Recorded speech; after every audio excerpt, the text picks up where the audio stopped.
Mesdames et messieurs, bonsoir et bienvenue au journal. Le Burkina Faso vient de rompre les liens diplomatiques avec la Chine-Taïwan. La déclaration a été faite ce matin par le ministre des Affaires étrangères. C'est le seul titre de ce 19h. Mesdames et messieurs, une fois de plus, bonsoir. Après 24 années de coopération, le Burkina Faso décide de mettre fin à ses relations avec Taïwan. Alpha Bari a donné la nouvelle ce matin. Selon le ministre des Affaires étrangères, cette décision se justifie par l'évolution du monde et aussi par les défis socio-économiques de notre pays. Ainsi, les ambassades du Burkina à Taipei et de Taïwan à Ouagadougou seront bientôt fermées. Les détails avec Paul-David Bambara et Iñaki Teda. Le gouvernement du Burkina Faso décide à compter de ce jour de rompre ses relations diplomatiques avec Taïwan. C'est désormais officiel. L'axe Ouagadougou-Taipei est rompu. Les relations entre le Burkina Faso et Taïwan ont duré 24 ans. Plus de 2 décennies de coopération, mais aujourd'hui, le Burkina Faso reconsidère sa position au regard de l'évolution du monde et des défis qui se présentent au pays et à toute la région ouest africaine. Cette décision est guidée par la ferme volonté du gouvernement de défendre les intérêts du Burkina Faso et de son peuple dans le concert des nations et de nouer le meilleur partenariat afin de consolider le développement socio-économique de notre pays et de faciliter les projets régionaux et sous-régionaux. J'ai reçu ce matin l'ambassadeur de Taïwan à Ouagadougou pour l'en informer officiellement.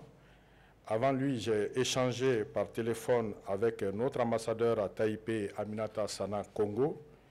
Je l'ai rassuré des dispositions déjà prises par les services centraux du ministère des Affaires étrangères et de la coopération pour faciliter le départ de tous nos représentants officiels à Taïwan.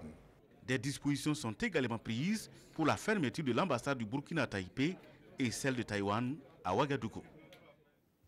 Le Swaziland reste ainsi le seul pays africain sur la vingtaine à reconnaître la souveraineté de Taïwan. Parlons à présent de formation professionnelle. Dans la région du sud-ouest, c'est une idée qui ne semble pas enchanter les populations. Et pour preuve, le lycée professionnel Doma Somé peine à avoir des pensionnaires. Pour redresser la barre, l'association baptisée Action communautaire pour le développement économique et social mise sur la sensibilisation. Alassane Bani, siège Judikaël Poda. Le lycée professionnel régional Doma Somé est un joyau offert au sud-ouest par la Chine-Taïwan. Mais hélas, ce creuset du savoir professionnel, malgré son équipement adapté, se meurt à petit feu. La faute à la méconnaissance des débouchés des filières professionnelles qui y sont enseignées. Les filières de formation sont méconnues, ou l'établissement est méconnu du grand public. Donc du coup, donc les élèves qu'on affecte au lycée abandonnent et ils retournent toujours dans les formations classiques. Ensuite, le tissu économique de la région du sud-ouest est assez faible. Ce sont ces difficultés qui ont conduit l'association ACDS, Action communautaire pour le développement économique et social, à entreprendre d'ouvrir les portes du lycée professionnel en profitant des 72 heures du bureau des élèves de l'établissement. Et ce, à travers une conférence publique sur le thème « Formation professionnelle et une solution à l'auto-emploi des jeunes au Burkina Faso » cas du lycée professionnel régional Doma Somé. Ils ont abordé la question de la formation professionnelle comme étant la solution à l'auto-emploi des jeunes. Et comme tout le monde le sait aujourd'hui, c'est une problématique majeure en matière de développement. Les objectifs que nous fixons avec la présente activité, c'est de donner l'information aux populations du sud-ouest, en partant du Burkina Faso, de l'importance des filières qui existent dans ces temples du savoir. Par cette activité, l'ACDS s'est fixé comme objectif de promouvoir chacune des filières. Cela pour que le nombre des élèves dépasse largement la centaine de cette année scolaire en agroalimentaire, en mécanique ou en électrotechnique. Après une formation technique et professionnelle, les populations du sud-ouest pourront, à l'image de ceux de Boussé, bénéficier de matériel pour se mettre à leur propre compte. À Boussé, des groupements villageois ont reçu du matériel d'élevage et de maraîchage de plus de 33 millions de francs CFA. Le don est l'œuvre de l'association Ted Yalgré de Boussé en partenariat avec l'ONG Solidar Suisse. Il vise l'amélioration de la sécurité alimentaire et nutritionnelle. Le compte-rendu est signé Issaka Ouedraogo et Kadi Sanogo. Ils sont au total 167 producteurs, soit 75 pour le maraîchage et 92 pour l'élevage, à recevoir du matériel pour mener leurs activités.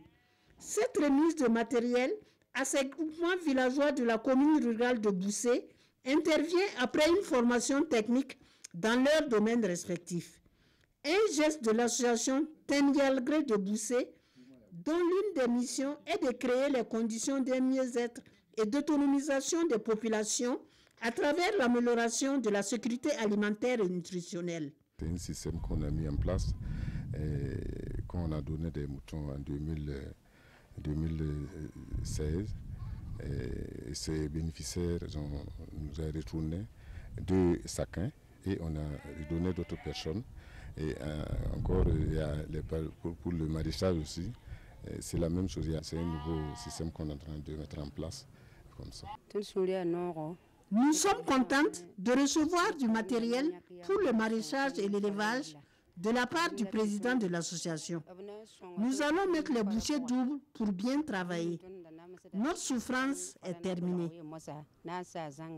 D'un coût estimé à plus de 33 millions de francs CFA, l'ATI a bénéficié du soutien financier de l'ONG Solidar Suisse. Nous sommes satisfaits parce que vous voyez la cérémonie d'aujourd'hui. Il y a que le projet avait prévu donner des moutons et du matériel à des bénéficiaires. Mais il y a aussi le fait que des bénéficiaires du programme de 2016 et 2017 ont pu apporter une contribution pour soutenir à d'autres groupements. C'est cela que nous devons encourager. Le secrétaire général de la province du Kourégo, représentant Madame le Haut-Commissaire, a exhorté les bénéficiaires à être des exemples dans leur communauté. Il les invite à utiliser le matériel acquis de façon efficace et efficiente pour l'atteinte des objectifs de l'association Tenyalgré de Boussé. À Waiguya, du matériel a également été remis à des mécaniciens de la ville. Cette remise est intervenue après une formation d'1 semaine organisée par le Fonds d'appui à la formation professionnelle et à l'artisanat. La formation a été sanctionnée par une remise d'attestation et de kits de travail. C'était le 14 mai dernier en présence de Zoinabo Solenga et Béléman Herman Toé. Des attestations et des outils de travail, c'est le fruit d'une semaine de formation en maintenance des engins à 2 roues au profit des membres de l'association des jeunes mécaniciens Béogoneri. Initiée par le Fonds d'appui à la formation professionnelle et à l'amélioration FAFPA, la formation a permis à ces 110 jeunes d'allier la théorie à la pratique de leur métier. On a reçu de nouvelles méthodes pour pouvoir améliorer notre travail au niveau de nos ateliers. Nous allons donner de meilleurs résultats, de bons résultats à partir de maintenant pour aller de l'avant. On a pris l'organisation d'un atelier, l'allumage électronique, et l'allumage par batterie et l'allumage dans la composante de signalisation qui comprend 5 parties. Et maintenant, au niveau du diagnostic, comment faire un bon diagnostic pour réussir une bonne réparation. Des rudiments qui vont permettre à ces jeunes d'asseoir les bases d'une entreprise solide. Aujourd'hui, c'est des apprentis qui ont été formés. Nous attendons que par leur travail au quotidien acharné qui est dur, ils soient les futurs entrepreneurs pour encore permettre à d'autres jeunes burkinabés qui n'ont pas eu leur chance de s'insérer dans le monde de l'emploi. Financée à hauteur de plus de 9 millions de francs CFA, cette formation vise à améliorer l'accès à la formation professionnelle des jeunes au Burkina Faso. Prenons la direction de la région d'élevage par excellence au Burkina. Dans la région du Sahel, l'association Andy Fashion, spécialisée dans la mode, s'intéresse aussi à la promotion de la viande. À cet effet, elle a organisé la première édition du Festival des brochettes à Dori.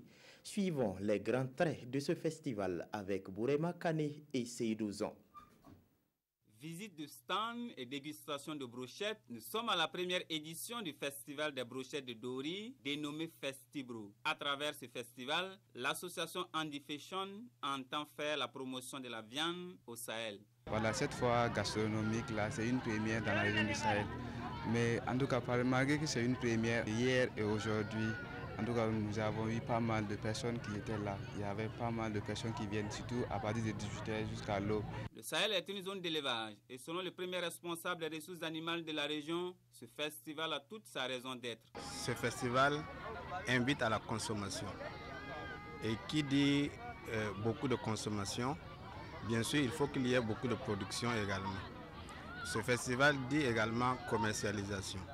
Quand on produit, et on transforme, il faut consommer.